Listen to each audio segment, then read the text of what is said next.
నలంద దేశాన్ని విజయసింహుడు అనే మహారాజు ఎంతో ధర్మబద్ధంగా పరిపాలిస్తూ ఉండేవాడు. ఆ రాజ్య రాజధాని నగరంలోని రాజభవనంలో ఒకరోజు ఉదయం మహారాజు విజయసింహుడు తన ముఖ్య సలహాదారుడైన మహామంత్రి కేదారితో రాజ్య వ్యవహారాల గురించి చర్చిస్తున్నాడు. మహామంత్రి కేదారి, ఈ రాజ్య వ్యవహారాలు, పొరుగు దేశాలతో మన వాణిజ్య ఒప్పందాలు, ప్రజల సమస్యలు వింటూ ఉంటే నాకు రాత్రింబవళ్లు కూడా సమయం చాలడం లేదు. ఎప్పుడూ ఏదో ఒక ఆలోచన నా మనసును తొలిచేస్తూనే ఉంటుంది. ఒక మహారాజుగా నా బాధ్యతలు నేను సక్రమంగా నిర్వర్తిస్తున్నానా లేదా అన్న చిన్న ఆందోళన ఎప్పుడూ నాలో నడుస్తూనే ఉంటుంది.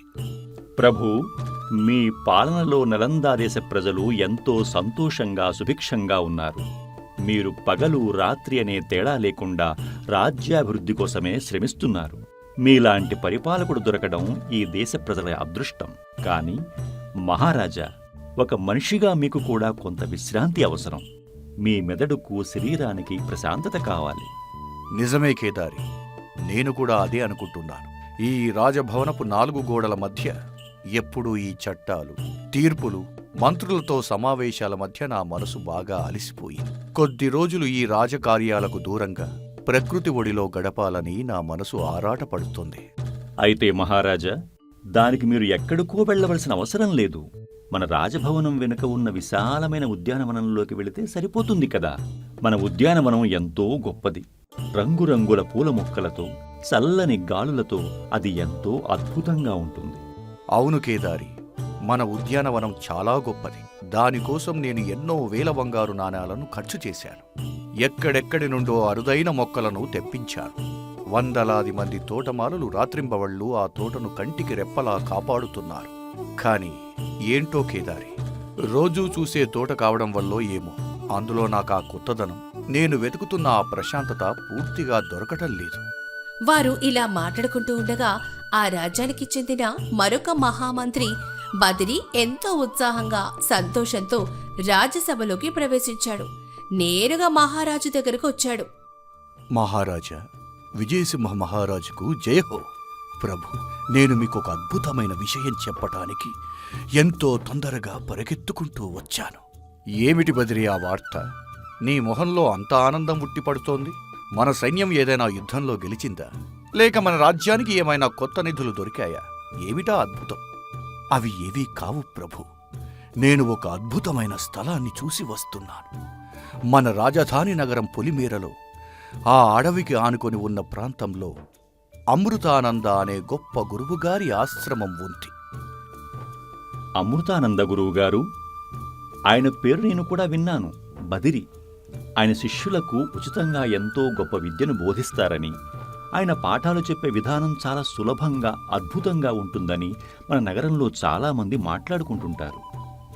అవును కేదారి గారు, వారు గొప్ప విద్యావేత్త మాత్రమే కాదు, ప్రకృతి ఆరాధకుడు కూడా. చెట్లున్నా పూలున్నా అమృతానంద గురువుగారికి ప్రాణం. ఆయన తన ఆశ్రమం చుట్టూ స్వయంగా కొన్ని వేల పూల మొక్కలతో ఒక పెద్ద తోటను పెంచారు. నేను ఈరోజు ఉదయం ఆ దారిగుండా వెళుతూ ఆ తోటను తిలకించాను ప్రభు. ఆ దృశ్యం చూసి నా మనసు పులకరించిపోయింది. ఒక ఆశ్రమంలోని తోటను చూసి ఒక మహామంత్రి ఇంతగా పులకరించిపోవటం నాకు చాలా ఆశ్చర్యంగా ఉంది బదిరి. అందులో అంత ప్రత్యేకత ఏముంది? ప్రభు, ఆ తోట ఒక భూతల స్వర్గం. రకరకాల రంగురంగుల పూలతో అది కనువిందు చేస్తోంది. నేను ఎన్నో రాజ్యాలను తిరిగాను, ఎన్నో ఉద్యానవనాలు చూశాను. కాని అమృతానంద గురువుగారు పెంచిన ఆ పూల తోటను నేను నా జీవితంలో ఎప్పుడూ చూడలేదు ప్రభు. లక్షలాది పూలతో ఒక పువ్వుల సరస్సులా కనిపించింది. అసంఖ్యాకమైన నక్షత్రాలతో నిండిన ఆకాశం కిందకు దిగివచ్చిందా అన్నట్లుగా ఉంది. ప్రతి ఒక్కరూ తప్పనిసరిగా చూసి తీరాల్సిన తోట అది. మీరు కూడా ఒకసారి ఆ తోటను దర్శించి ఆ ప్రశాంతతను అనుభవించాలని నేను మనస్పూర్వకంగా కోరుకుంటున్నాను. బదరి మాటలు విన్న మహారాజు విజయసింహుడికి ఆశ్చర్యంతో పాటు కొద్దిగా అహంకారం కూడా బయటకొచ్చింది. తన ఉద్యానవనాన్ని మించిన తోట మరొకటి ఉందా అన్న సందేహం కలిగింది. మంత్రి బద్రి, నువ్వు కొంచెం అతిశయోక్తిగా చెబుతున్నట్లున్నావు. మన రాజభవనంలోని ఉద్యానవనం ఎంతో విశాలమైనది, ప్రపంచంలోనే అత్యుత్తమమైనది. వందలాది సేవకులు రాత్రింబవళ్ళు కష్టపడి పెంచుతున్న ఉద్యానవనమది. ఎంతో నైపుణ్యం ఉన్న తోటమాలులు దాని నిత్యం పర్యవేక్షిస్తున్నారు. కొన్ని లక్షల పూలతో మన తోట ఎప్పుడూ కలకలలాడుతూ ఉంటుంది కదా. అవును ప్రభు, మన ఉద్యానవనం చాలా గొప్పదే.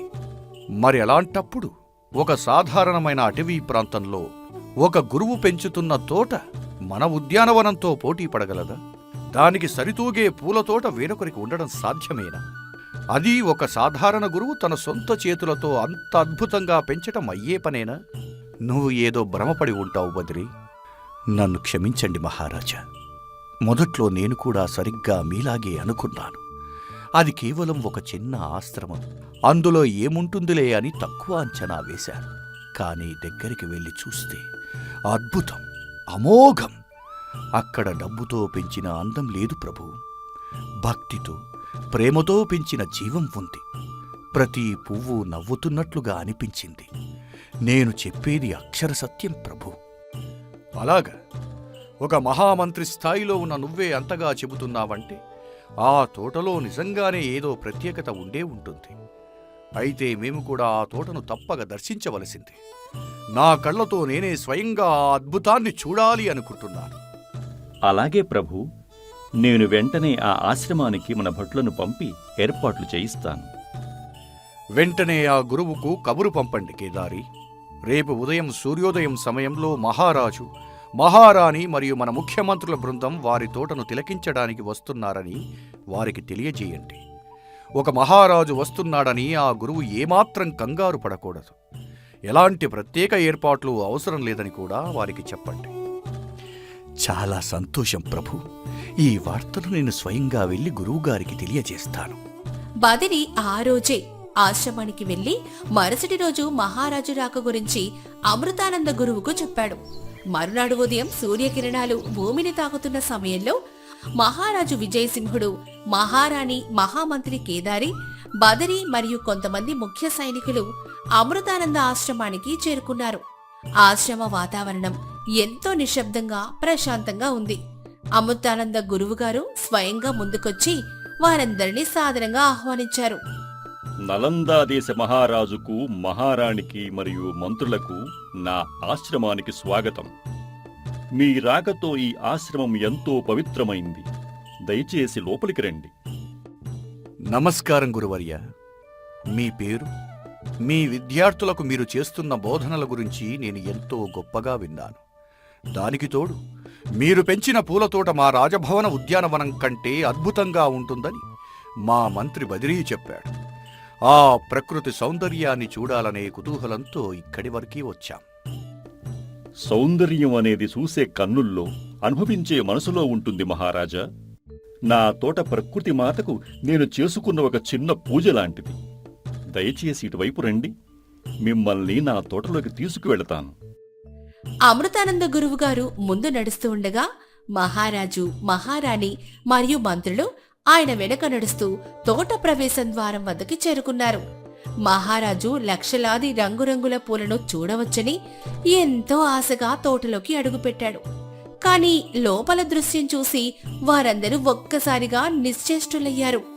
మహామంత్రి బదరికి నోట మాటే రాలేదు.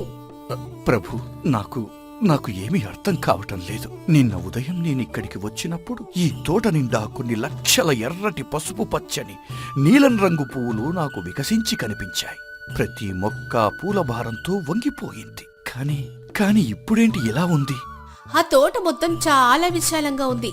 పచ్చటి ఆకులు, మొక్కలు అన్ని క్రమ పద్ధతిలో ఉన్నాయి. కానీ ఆ విశాలమైన తోట మొత్తంలో ఎక్కడా ఒక్క పువ్వు కూడా లేదు. అన్ని మొక్కల పూలు కోసివేయబడి ఉన్నాయి. కేవలం ఆ తోట మధ్య భాగంలో ఒక చిన్న కుండీలో మాత్రం ఒకే ఒక అద్భుతమైన, ఎంతో ప్రకాశవంతమైన పెద్ద పుష్పం తలాడిస్తోంది. ఆ ఒక్క పువ్వు మాత్రమే ఆ తోట మొత్తంలో వికసించింది. మహారాజు, మహారాణి ఏమీ అర్థం కానట్టు ఒకరినొకరు ఆశ్చర్యంగా చూసుకున్నారు. గురువర్య, ఇదేమిటి? మీ తోటలో వేల మంది మనోహర పుష్పాలు ఉన్నట్టు విని ఒక పెద్ద పూల సముద్రాన్ని చూద్దామని ఎంతో ఆశగా వచ్చాం. మా మంత్రి చెప్పిన మాటలు విని నా కళ్ళు ఎంతో ఊహించుకున్నాయి. కాని ఇక్కడ ఏమిటి? అంత పెద్ద తోటలో ఎక్కడా ఒక్క పువ్వు కూడా లేదు. పూలు పూయని మొక్కలన్నీ బోడిగా కనిపిస్తున్నాయి. ఆ మధ్యలో మాత్రం ఒకే ఒక్క పువ్వు ఉంది. ఇదేనా మీ అద్భుతమైన తోట? అవును మహారాజా, మా మంత్రి బదరీ గారు నిన్న చూసింది నిజమే. నిన్నటి వరకు ఇక్కడ వేలాది పుష్పాలతో తోట నిండుగా ఉండేది. భూమి మీద నక్షత్రాలు రాలాయా అన్నట్లుగా ఉండేది. మరి ఆ వేలాది పూలు ఏమయ్యాయి గురువర్య? ఎవరో దొంగలు పడి కోసుకుపోయారా? లేక రాత్రి ఏదైనా పెద్ద గాలివాన వచ్చి రాలిపోయాయా? దయచేసి వివరించండి. దొంగలు రాలేదు ప్రభు, గాలివాన అంతకన్నా రాలేదు. ఆ పూలన్నింటినీ నేనే స్వయంగా రాత్రికి రాత్రే నా చేతులతో కోసేశాను. ఏమిటి, మీరే కోసేశారా? ఎంతో కష్టపడి ప్రేమతో పెంచుకున్న పూలను మీ చేతులతో మీరే ఎందుకు నాశనం చేస్తున్నారు గురువర్య? మహారాజు గారు వస్తున్నారని తెలిసి ఇలా చేయడం ఏమైనా మర్యాదగా ఉందా? మహామంత్రి గారు శాంతించండి. మహారాజు గారు వస్తున్నారు కాబట్టి నేను ఈ పని చేశాను. లక్షలాది పూలు అలా గుంపులుగా ఉన్నప్పుడు వాటి అందం ఒక సమూహంగా మాత్రమే కనిపిస్తుంది. మీరు వస్తే ఆ గుంపును చూసి, ఆహా, తోట చాలా బాగుంది అని ఒక సాధారణ ప్రశంస చేసి వెళ్ళిపోతారు. కాని అవన్నీ అలాగే ఉంటే ఆ లక్షలాది పూల మధ్యలో దాగి ఉన్న ఈ అపురూపమైన ఎంతో అందమైన పుష్పాన్ని మీరు ఏకాగ్రతతో గమనించారేమోనని, దీని నిజమైన సౌందర్యాన్ని మీరు ఆస్వాదించరేమోనని రాత్రికి రాత్రే మిగతా పూలన్నింటినీ కోసేశాం. అమృతానంద మాటలు విన్న మహారాజుకు ఆయన ఉద్దేశం కొద్దిగా అర్థమైంది. మహారాజు మెల్లగా నడుచుకుంటూ తోట మధ్యలో ఉన్న ఆ ఒంటరి పుష్పం దగ్గరికి వెళ్ళాడు. ఆ పువ్వుని నిశితంగా పరిశీలించాడు. దాని రేకులు ఎంతో మృదువుగా, దాని రంగు వర్ణనాతీతంగా ఉంది. దాని నుండి వచ్చే సువాసన మనసుకు ఎంతో ఆహ్లాదాన్ని ఇస్తోంది. అద్భుతం గురువర్య! నిజంగానే ఈ పుష్పం అత్యంత అరుదైనది. దీని రంగు, దీని ఆకారం నేను ఇంతవరకు ఏ ఉద్యానవనంలోనూ చూడలేదు. దీని సువాసన నా మనసులోని అలసటనంతటినీ దూరం చేస్తోంది. మీరు చెప్పింది అక్షర నిజమే. ఇన్ని వేల పూల మధ్య ఇది ఉంటే నేను దీనిని ఇంత నిశితంగా గమనించేవాడిని కాదేమో. కాని స్వామి, చెప్పండి మహారాజా. ఈ పువ్వు ఎంతో అందంగా ఉన్నప్పటికీ చుట్టూ ఏ తోడూ లేకుండా ఇన్ని వేల పచ్చటి ఆకుల మధ్య అది ఒంటరిగా ఉంది కదా. దాన్ని చూస్తుంటే నాకు జాలి వేస్తోంది. తోటి పూలు ఏవీ లేక అది ఎంతో ఒంటరితనాన్ని అనుభవిస్తోంది కదా. ఒంటరిగా కాదు మహారాజా, ఏకాంతంగా ఉంది. దయచేసి ఆ పువ్వుని మరోసారి మీ మనసుతో చూడండి. అది ఏడుస్తున్నట్లుగా ఉందా, లేక దర్జాగా పూర్తి వికాసంతో నవ్వుతున్నట్లుగా ఉందా? ఏకాంతంగా ఉందా? ఒంటరితనానికి ఏకాంతానికి తేడా ఏమిటి స్వామి? నాకు వివరంగా చెప్పండి. నా మనసు ఈ మాట ఏదో కొత్త తలుపులు తెరుస్తున్నట్లుగా ఉంది. అమృతానంద మాటల్లో మహత్తేమిటో కాని మహారాజు, మహారాణి, మహామంత్రి కేదారి, బదరి ఇలా అందరి దృష్టి అద్భుతంగా ఉన్న ఆ పువ్వు మీద పడింది. అందరూ ఆ పువ్వుని మౌనంగా చూస్తూ ఉండిపోయారు. మహారాజా, ఒంటరితనం అనేది మనసులోని ఒక వెలితి. పక్కన ఎవరూ లేరే, నాకు ఎవరూ తోడు లేరే అని ఏడ్చేది ఒంటరితనం. కాని ఏకాంతం అనేది ఒక పరిపూర్ణత.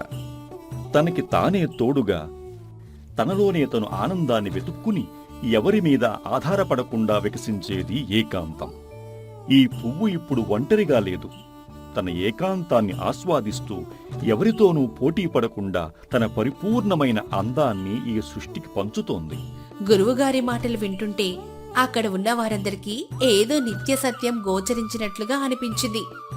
అదో రకమైన ప్రశాంతత వారందర్నీ ఆవరించింది. ఏకాంతం అనే మాట వారిలో ఒక అద్వైతానుభూతిని కలిగించినట్లనిపించింది. అంతా నిశ్చలత్వం తొణికిసిలాడినట్లు తోచింది. స్వామి, మీరు చెప్పిన ఈ సత్యం నా కళ్ళు తెరిపించింది. నేను ఎప్పుడూ వేలాది మంది సైనికులు, వందలాది మంది మంత్రులు, బంధువుల మధ్య ఉంటాను. కాని రాత్రి పడుకునేటప్పుడు నా మనసులో ఏదో తెలియని భయం, ఒక వెలితి నన్ను బాధిస్తూ ఉంటాయి. నా చుట్టూ ఇంతమంది ఉన్నా నేను ఎందుకో అశాంతితో ఉన్నానో నాకు ఇప్పుడు అర్థమయ్యింది. నేను సమూహంలో ఉన్నాను కాని నాలోని ఏకాంతాన్ని నేను ఎప్పుడూ కలుసుకోలేదు. సరిగ్గా గ్రహించారు మహారాజా. నిజానికి ఈ ప్రపంచంలో ప్రతి జీవి ఏకాంతంగానే భూమి మీదకు వస్తుంది. ఎందరున్నా ఎంతమంది బంధువులున్నా తనదైన ఏకాంతంగానే జీవిస్తుంది. తన ప్రయాణం ముగిశాక ఆ పైవాడి దగ్గరకు ఏకాంతంగానే నిష్క్రమిస్తుంది. అంటే గురువర్య, మనం ఏర్పరచుకున్న ఈ బంధాలు, ఈ పదవులు, ఈ మనుషులు ఏవీ మనకు నిజమైన తోడు కాదంటారా? అవును మహామంత్రి. బయట ఎవరున్నా, ఎందరున్నా, మనకు ఎన్ని కోట్ల ఆస్తులు ఉన్నా అవన్నీ ఏదో ఒక సమయంలో మనల్ని వీడిపోయేవే, లేదా మనం వాటిని విడిచిపోయేవే. ఈ సత్యాన్ని గ్రహించినవాడు బయట మనుషుల కోసం ఆరాటపడడు. తన లోపల ఏకాంతంలో పరమాత్మను వెతుక్కుంటాడు. అందుకే భగవద్గీతలో శ్రీకృష్ణ పరమాత్మ ఎంతో స్పష్టంగా ఒక మాట చెప్పారు మహారాజా. ఏమిటా మాట స్వామి? దయచేసి నాకు బోధించండి. తనకు తానే మిత్రుడు, తనకు తానే శత్రువు అని శ్రీకృష్ణుడు అన్నాడు. ఎవరైతే తన మనసును తాను జయించి తన ఏకాంతంలో తన ప్రశాంతంగా ఉండగలుగుతాడో అతనికి అతనే అత్యుత్తమ మిత్రుడు. ఎవరైతే బాహ్య ప్రపంచం మీద ఆధారపడి తన మనసును అదుపులో పెట్టుకోలేడో అతనికి అతనే అతిపెద్ద శత్రువు. ఈ ఒక్క పువ్వు తన మనసును జయించింది కాబట్టి తోటి పూలు లేకపోయినా ఏమాత్రం వాడిపోకుండా ఇంత ప్రకాశవంతంగా తన అందాన్ని పంచుతోంది. ఎంత గొప్ప సత్యం గురువర్య! ఏకాంతం అందాన్ని, ఆనందాన్ని ఇస్తుందని నేను ఈరోజే తెలుసుకున్నాను. ఎన్నో రాజకార్యాలతో, యుద్ధాలతో తీరిక లేకుండా సతమతమయ్యే నాకు ఇలాంటి ప్రవచనాలు ఎప్పుడూ వినే అవకాశమే రాలేదు. నా మనసులోని ఒత్తిడి, ఆందోళన అంతా మీ ఒక్క మాటతో పటాపంచలైపోయింది. ఎన్నో గొప్ప వేదాంత గ్రంథాల సారాన్ని మీరు ఒకే ఒక్క పుష్పం ద్వారా నాకు కళ్లకు కట్టినట్లు బోధించారు. మహారాజా, ప్రపంచమనే ఈ విశాలమైన తోటలో జ్ఞానవృక్షాలను నాటి వాటిపై వికసించే అందమైన పుష్పాల పరిమళాలను దశదిశలా వ్యాపింపచేయడానికే దోహదపడతారు కొంతమంది సద్గురువులు. మాలాంటి కొందరు గురువులు తమ బోధనా కార్యానికి సంకేతంగా మనుషులకు ప్రకృతి ద్వారా జీవిత సత్యాలు తెలియచేయాలని ఒక చిన్న సూచనగా ఇలాంటి మామూలు తోటలను కూడా పెంచుతూ ఉంటారు. నా ఈ చిన్న ప్రయత్నం ఈరోజు ఒక మహారాజు మనసుకు శాంతిని ఇచ్చిందంటే నా జన్మ ధన్యం. స్వామి, ఇది మామూలు తోట కాదు, ఇది ఒక జ్ఞాన దేవాలయం. మీరు నాకు చేసిన ఈ జ్ఞానోపదేశానికి నేను ఎప్పటికీ రుణపడి ఉంటాను. ఇకపై నేను రోజూ కొంత సమయం నా కోసం నేను కేటాయించుకొని నా ఏకాంతాన్ని ఆస్వాదిస్తాను. నా మనసుకు నేనే మిత్రుడిగా మారుతాను. ఆ అద్భుత పుష్పాన్ని, ఆ గురువుగారి జ్ఞానాన్ని మనసులో నింపుకొని మహారాజు విజయసింహుడు పరివారంతో సహా ఎంతో ప్రశాంతమైన చిత్తంతో రాజభవనానికి తిరిగి పయనమయ్యాడు. ఆ రోజు నుంచి మహారాజు పాలన మరింత ధర్మబద్ధంగా, ఎంతో ప్రశాంతంగా సాగింది.